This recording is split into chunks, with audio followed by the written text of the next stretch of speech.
For the first time in human history, the question, are we alone in the universe, has stopped being pure philosophy and started becoming a measurement. Right now, telescopes and rovers are pulling in data that, just a few years ago, scientists could only dream of. We've found a possible fingerprint of life in the atmosphere of a distant ocean world. We've found strange chemistry in the rocks of Mars that, on Earth, would scream biology. We've detected a gas in the clouds of Venus that, by all rights, shouldn't be there at all. Headlines have screamed alien life found more than once. And yet, every single time, the answer from scientists has been the same frustrating word: maybe. So here's the real story, the one the headlines flatten. Science is closer than it has ever been to answering whether life exists beyond Earth. Genuinely, tantalizingly close. But almost knowing and knowing are separated by a chasm, and that chasm is one of the most fascinating things in all of science. Today we're going to walk through exactly what we've actually found, the real candidates, the real evidence, and exactly why none of it counts as proof yet. We'll see how scientists measure their own certainty, why a sign of life almost never means life, and what it would actually take to finally cross that line. Because the truth is, we might be living in the last generation that doesn't know the answer. Let's get into it. First, we have to define what we're even looking for, because finding life on another planet almost never means spotting a creature waving back. The worlds we're studying are light years away, or at best a rover's drive across Mars. We're not going to see an animal. What we look for instead is called a biosignature, some feature of a planet that betrays the presence of life indirectly.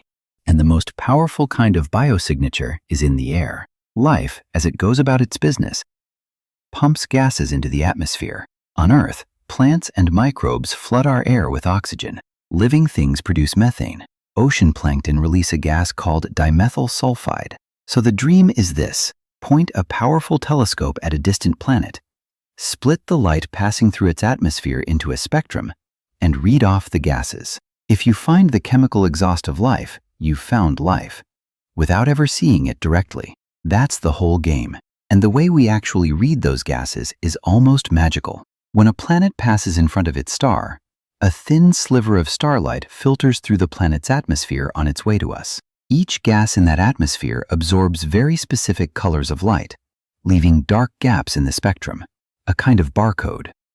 By splitting the starlight into a rainbow and reading which colors are missing, scientists can identify from light years away what a planet's air is made of: water vapor, carbon dioxide, methane, and more. This technique, called transmission spectroscopy, is how the James Webb Space Telescope sniffs alien atmospheres, but it's at the absolute frontier of what's possible. We're talking about reading a fraction of a percent of a dip in starlight from a planet trillions of miles away against the blinding glare of its star. The signals are whisper faint, buried in noise, and squeezing a confident chemical identification out of them is brutally hard. That fragility, the fact that we're working at the very edge of detectability, is going to matter enormously in a moment. But here's where the dream slams into a wall, and this wall is the single most important idea in this entire video. Almost every gas that life produces can also be produced by something completely dead. Oxygen seems like a slam dunk sign of life. But certain non-biological processes, like ultraviolet light splitting water vapor, can build up oxygen with no life involved at all. Methane is made by living things, and also by volcanoes, and by chemical reactions deep in a planet's crust. Even that ocean plankton gas, dimethyl sulfide, long thought to be an ironclad signature of life, has recently been detected on a lifeless comet and produced in the lab with no biology whatsoever. This is the curse of the false positive. A chemical fingerprint that looks like life but isn't. And it means that detecting a biosignature is never the end of the story. It's the beginning of a long, grueling investigation to rule out every boring explanation. Finding the gas is easy. Proving life made it is the hard part. Sometimes maybe impossible from light years away. This problem is so central that scientists built an entire framework to manage it.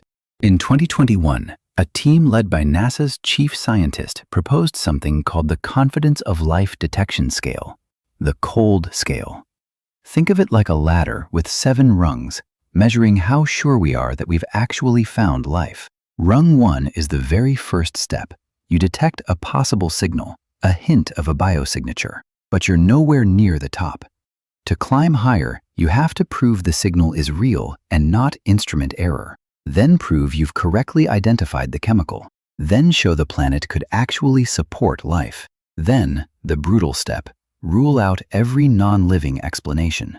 And finally, near the top, you'd want independent confirmation from other telescopes or other methods. Only at the very top rung can anyone responsibly say, "We found life." And here's the punchline that frames everything. Every single discovery we're about to discuss sits on the lowest rungs of that ladder. Rung 1, maybe rung 2 or 3. Not one has climbed near the top. To make that concrete, consider how the gas on Venus, phosphine, would climb this ladder. Detecting the signal in the first place is rung 1. Confirming the signal is genuinely there and not an artifact of the instrument is a higher rung. And for Venus, scientists are still arguing about even this. Confirming it's truly phosphine and not some other molecule with a similar fingerprint is another rung. Showing that Venus could plausibly host life that makes phosphine is another. And then the killer.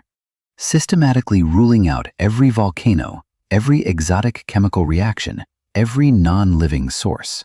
That's a rung almost nothing has ever passed. Each step is harder than the last, and a claim can stall or fall back down at any level. The ladder isn't just bureaucratic caution, it's a map of exactly how many ways a sign of life can turn out to be nothing. Why be this careful? Because astrobiology has been burned before, badly. Back in 1996, NASA scientists announced that a meteorite from Mars found in Antarctica appeared to contain microscopic fossils of ancient Martian bacteria. It was a sensation. The President of the United States made a public statement about it. And then the broader scientific community got to work and slowly tore the claim apart. The tiny structures that looked like fossils, the minerals that seemed biological, all of it could be explained by ordinary, non-living chemical processes. The fossils weren't fossils. That episode taught astrobiology a hard lesson about crying wolf, about the catastrophic cost of announcing alien life and being wrong.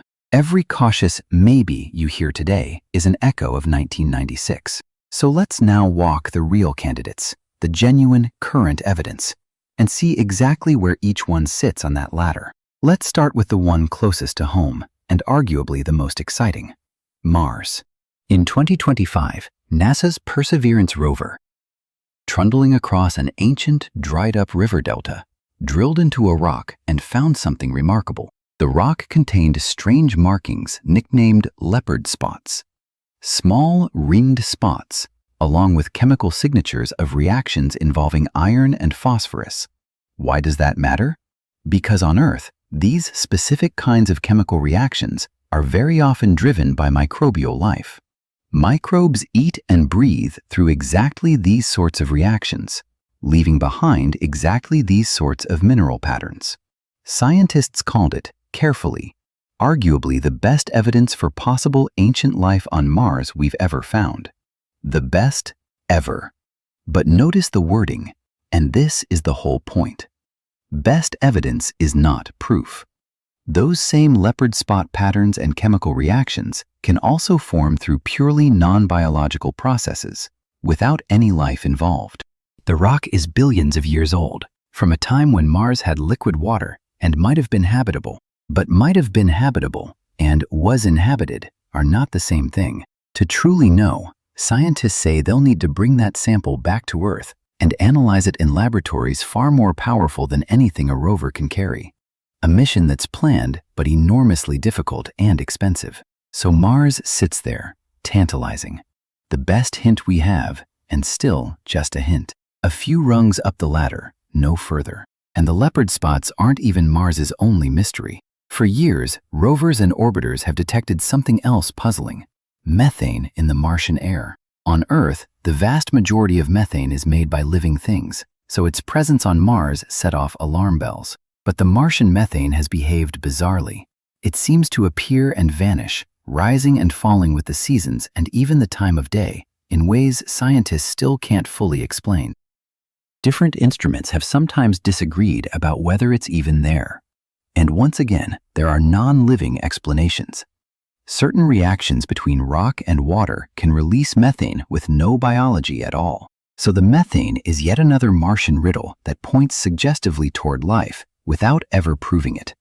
A gas that could be belched by microbes deep underground, or by pure geology, and we genuinely don't know which. Mars keeps handing us clues that are exactly ambiguous enough to keep us guessing. Now let's leap from our backyard to 124 light-years away, to the candidate that set the world on fire, an exoplanet called K2-18b. This is a strange world, bigger than Earth, and some scientists think it might be a Hycean planet, covered by a vast ocean under a thick hydrogen atmosphere, potentially a paradise for life. It already had a pedigree as a target. Back in 2019, it became the first habitable zone planet where astronomers detected water vapor, and later observations added carbon dioxide and methane to the list. That made it one of the most scrutinized exoplanets in the sky. And when the James Webb Space Telescope studied the starlight filtering through its atmosphere, researchers reported something electrifying: a possible detection of dimethyl sulfide, that gas which, on Earth, is produced almost entirely by ocean life. For a few days in 2025, it felt like humanity might have just found its first alien biosphere. And then the scientific machinery did its job. First, the statistical strength of the detection was weak, right at the very edge of what Webb can even perceive, the kind of signal that could partly be noise. Independent teams reanalyzed the same data and found the evidence for that gas was far shakier than the headline suggested. Some found other gases, like ethane, fit the data just as well. And worst of all for the life hypothesis, as we mentioned, that very gas was then found on a lifeless comet and produced in the laboratory with no biology at all. The supposed slam-dunk biosignature turned out to have non-living sources, so K2-18b remains genuinely fascinating. It might have an ocean. It might have life, but the honest scientific verdict is that the claim is, at best, unproven, and quite possibly a false alarm. It's a near-perfect illustration of the whole problem. A thrilling signal right at the limit of detection, with innocent explanations we can't rule out. Our third candidate is the strangest, because it's a planet we usually write off as a hellhole: Venus. In 2020, a team announced they had detected phosphine in the clouds of Venus. Phosphine is a gas that, here on Earth, is strongly associated with life. And crucially, it's a reduced chemical that simply shouldn't exist in Venus's harshly oxidizing atmosphere. There was no obvious way for ordinary Venusian chemistry to produce it. Its very presence was a puzzle, and one tantalizing answer was microbes, floating in the temperate cloud layers high above the scorching surface. It was a bombshell.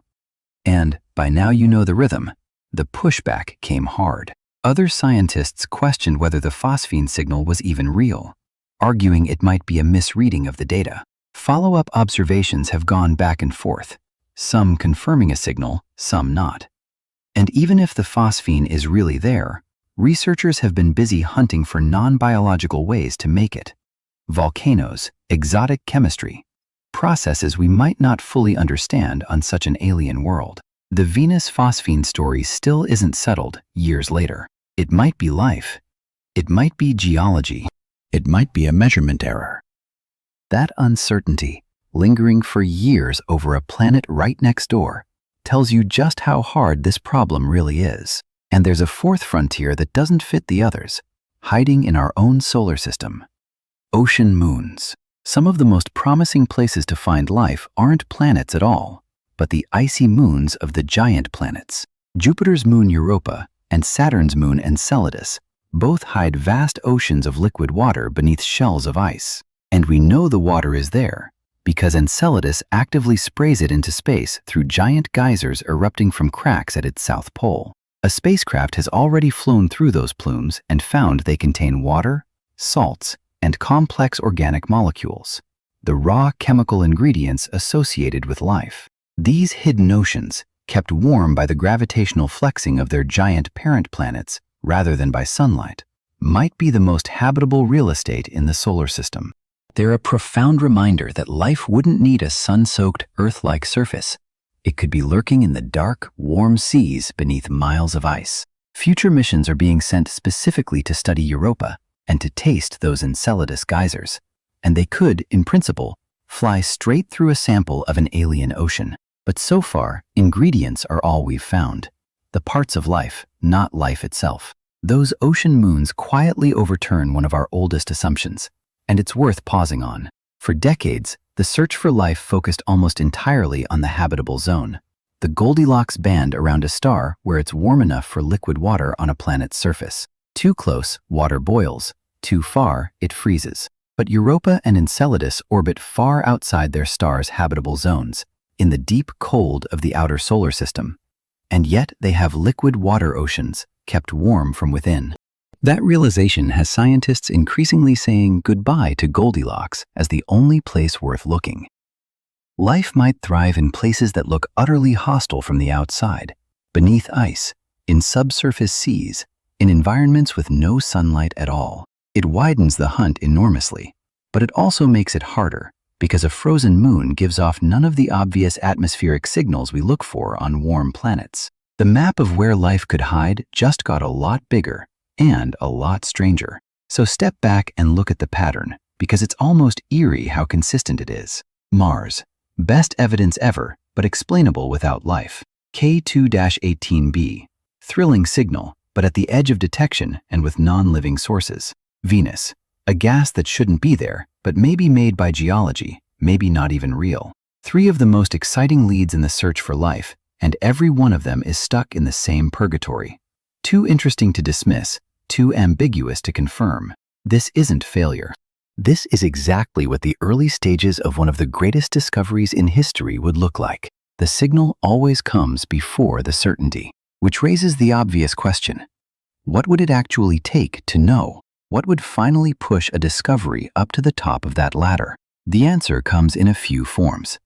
For places in our own solar system, Mars or the ocean moons Europa and Enceladus, the gold standard is to go there, grab a sample, and examine it directly, ideally bringing it back to Earth's best laboratories. You can do detective work up close that's simply impossible from light years away. That's why missions to return Martian samples and to sample the geysers erupting from icy moons are such a big deal.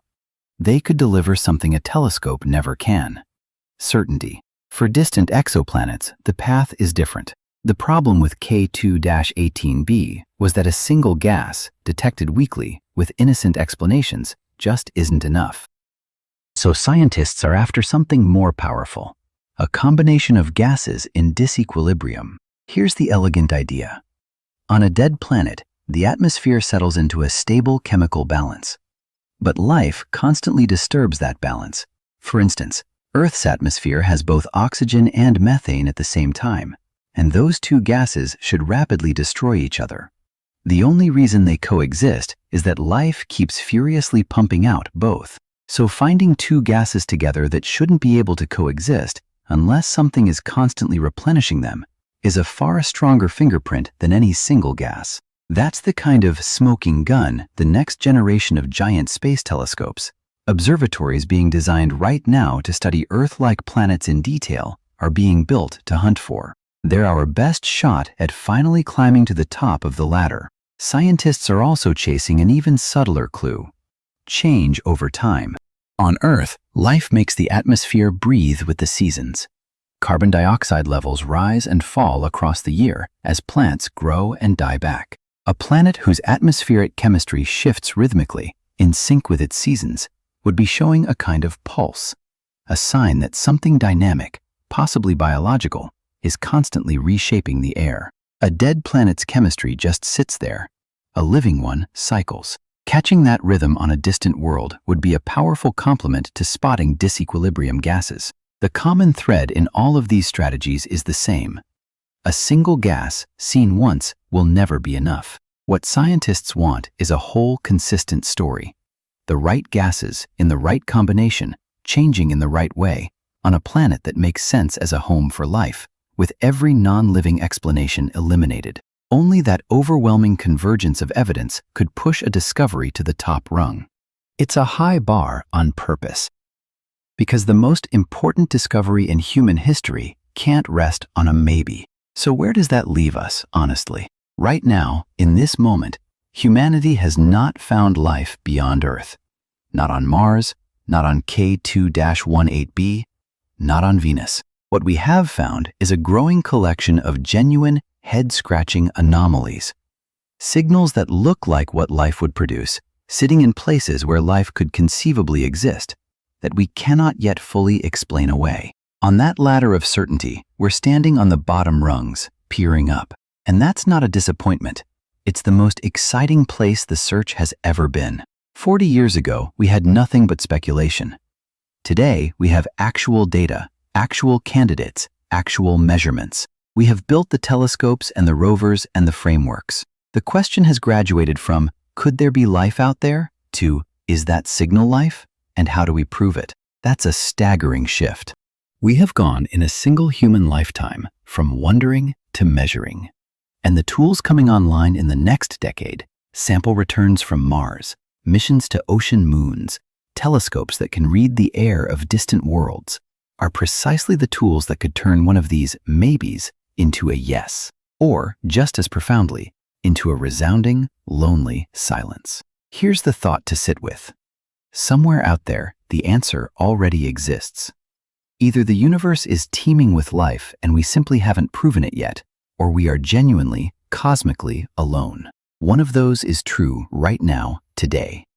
We just don't know which. But for the first time in the history of our species, we have built the instruments that could finally tell us.